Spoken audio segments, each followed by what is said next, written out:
Hey guys, welcome back to Contest Prep University. I'm Joe Klemczewski with Adam Atkinson. We're in our short series on planning a peak week. And I want to talk today, Adam, about the very specific topic of travel.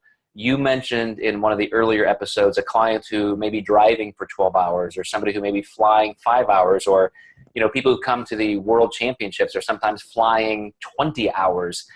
Let's first talk about if there is a specific day that you think is better. If somebody's going to compete on a traditional Saturday contest, is it okay to come on a Friday, or do you prefer like a Wednesday or Thursday? I think it's nice to get settled earlier. So on a Saturday show, maybe fly in Thursday. And the reason why, planes just aren't always reliable. And if you give yourself only 8 hours or 12 hours to make a connection, you might not get lucky. And if something, heaven forbid, happens on Thursday, you at least have until Friday to make it there.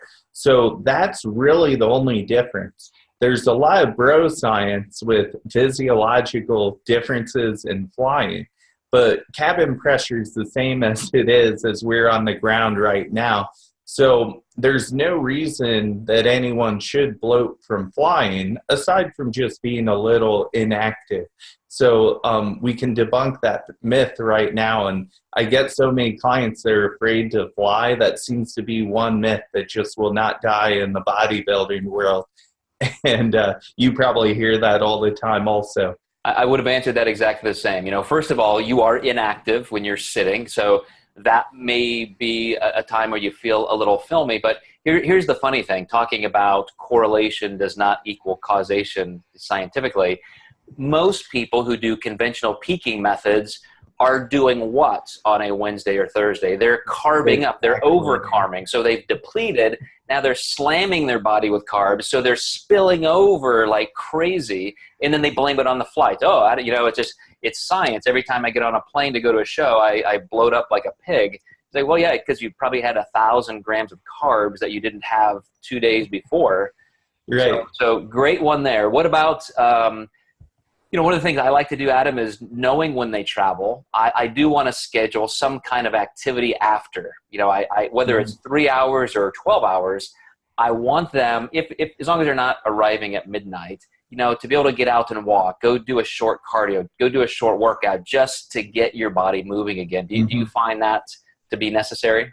It's super helpful. I think it even puts the client in the right mindset to do just a little something. So back to that client that drove 12 hours, that was her only activity, was just a 20-minute cardio session.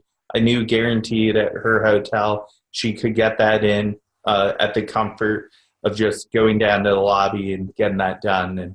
And she wouldn't have to Uber to the gym or do anything crazy. So, and she felt great after that. So, yeah, that's one thing I consider also. When I ask a client, what day are you traveling, how far, what times are you leaving and arriving?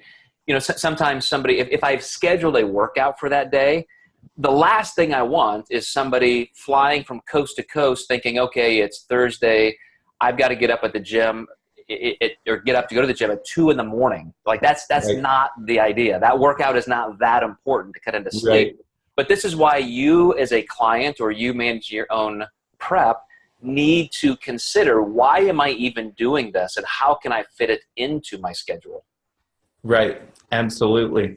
So one of the things we're going to talk about in the next episode is how to manage food for travel. But one last question for you very, very quickly, Adam. Is there a difference, do you find, in clients who might even get there like a week early? I've had international clients who show up and they can really get acclimated. Is that overkill, or is that something that's helpful as well? It's not overkill at all. Funny you mentioned that. I had a client who took a vacation in the area she competed in.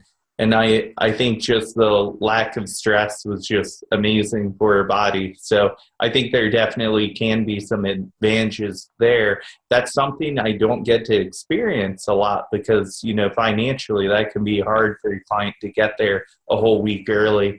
But I do think it can be beneficial, absolutely. Good.